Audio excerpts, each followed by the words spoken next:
Je m'appelle Joara. Je suis née à Fès, au Maroc, en 1947. De nationalité algérienne et de nationalité française par mon mari. Ma maman est marocaine, mais mon papa est algérien. J'ai vécu d'abord au Maroc. Après, j'étais obligée de rentrer en Algérie pour travailler. Je suis restée quelques années en Algérie et repartie au Maroc. J'ai travaillé à l'ambassade d'Algérie au Maroc pendant 10 ans.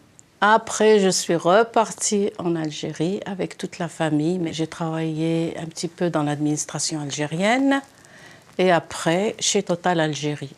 Une amie m'a proposé de venir en France en 1993. J'ai connu mon mari qui était chez Total lui aussi.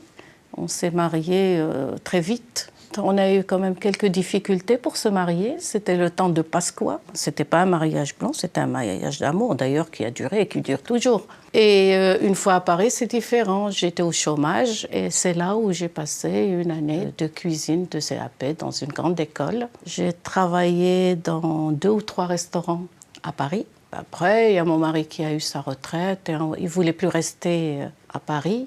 Et c'est comme ça qu'on a atterri à Montpellier en 2000. On a acheté une petite maison à Pignan. C'était un petit village qui était trop calme. Je veux connaître des gens, je veux sortir, je veux m'amuser, je veux connaître du monde et tout.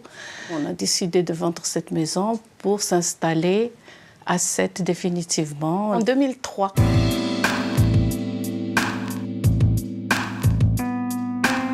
À la première fois que j'ai vu Sète, j'étais émerveillée. Je ne m'attendais pas. Quand on rentre à Sète, et on voit ces petits bateaux un petit peu, ça a beaucoup de charme. Après, en centre-ville, les grands, les tonniers et tout ça, c'est impressionnant aussi. Et puis les Sétois qui sont très bien. Dès qu'on les connaît, dès qu'ils vous connaissent, ils se donnent à fond avec vous. Et on a commencé à penser, à acheter ici, à faire beaucoup de projets. Pour moi, tiens, j'ai dit, c'est la petite Venise. Et un jour, en me baladant à Sète, on a découvert les Halles, on est rentré aux Halles et c'est là où j'ai vu une pancarte à vendre. J'ai appelé la personne et j'ai pris cet étal et puis je me suis mise à faire le couscous. Au Halles, je suis restée 6 ans. Et des fois, je faisais la cuisine sur place. Souvent, je faisais la cuisine à la maison. J'avais beaucoup de monde. Je faisais le couscous, les pastillas, les pâtisseries orientales, des petites salades orientales, le pain arabe et les msemen. Je faisais aussi des tagines. J'étais vraiment connue par mon couscous. C'était vraiment ma vie de couscous. Cette période m'a aidée à connaître beaucoup de monde à Sète. Parce que quand je suis venue, je connaissais personne. ليلي طويل ما عنده نهاية وشمعي قليل ولوني حدايا ودمعي يسيل روحي وهوايا وشمعي عاهيل ولوني معايا. Florian m'aidait beaucoup. À la maison, il m'aidait. Et surtout pour les transports, c'est lui qui faisait la navette entre la maison et les Halles. Il tenait la caisse. Et surtout, il m'aidait beaucoup pour faire les courses. Ça, c'était pas une petite affaire, hein. Pour m'agrandir, j'ai pris un autre étal. Et je me suis fait un petit restaurant qui avait beaucoup de succès. C'était super bien pour les gens. Mais pour moi, comme moi, je suis plus cuisine que finance. Je me faisais plaisir, je faisais plaisir aux clients, mais mon portefeuille boudait tout le temps. Entre le Maroc et l'Algérie, elle est métissée. Un mariage du travail, c'est une femme émancipée. La joie de Zohara est un joyau trop rare. Elle ment si peu, l'humanité se lit dans son regard. Pour gagner sa croûte, elle met les petits plats dans les grands. Du couscous, des tagines, du douaise à toutes les sauces. C'est une battante, et en même temps, elle est française et maghrébine. C'est ça qui fait sa force. Janvier 2010, j'ai pris ma retraite. Je suis toujours dans le domaine de la cuisine, mais différemment. Je fais du bénévolat avec l'association des Femmes du Soleil, Mbarka. Je donne aussi des cours de cuisine aux femmes de l'île de Thau.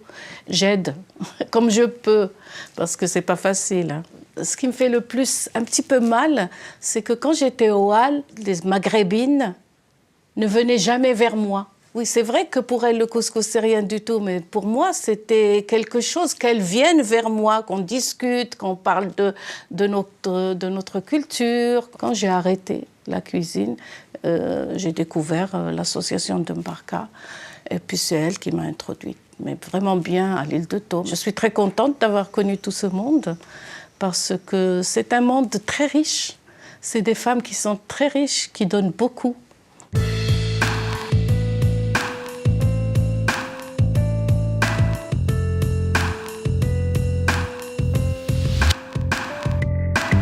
Moi, je suis Jouara avant tout.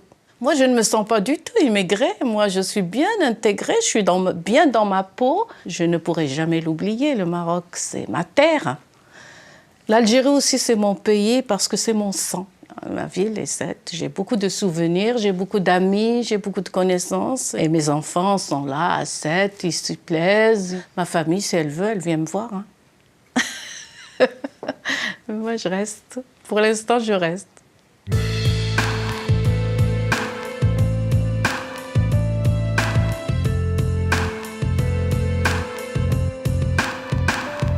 Il faut toujours positiver. Quand on est négatif et tout, c'est très très mauvais. On n'aboutit à rien. La vie est très très belle. Il suffit de savoir la comprendre, c'est tout. Il faut avoir le courage de l'affronter et avec beaucoup de sincérité. C'est toi ma richesse. De la Pointe au quartier haut, de la plagette de Mont-Saint-Clair, du Barou à l'île de Thau, de la Corniche au Château Vert. J'aime emprunter les ponts comme on emprunte le souffle à la vie. C'est toi ma richesse. Je suis pas né ici, mais qu'importe où je me pose, chaque rue, chaque pan me rappelle quelque chose. Un jeune debout ne verra jamais mieux qu'un voici. Qu'est-ce que c'est le français d'origine? Un peu italien, un peu portugais, un peu espagnol et arabe. C'est-à-dire un mélange. Il s'appelle français. Le 87. Parce que ça m'appelait. Mon sang chez moi. C'est ici que je finis ma vie. À 7. Et quand on est aimé, il y a tout qui vient. Il y a la paix, il y a l'intelligence, il y a tout. Si tu veux être efficace dans la vie, on dit en anglais, il faut que tu do the right thing. Il faut que tu ailles au bout. La vie est très très belle. Il suffit de savoir affronter et avec beaucoup de sincérité. On sait où on est, c'est pas mon meurtre. Qui le sait? Les anciens peuvent nous donner des leçons de vie.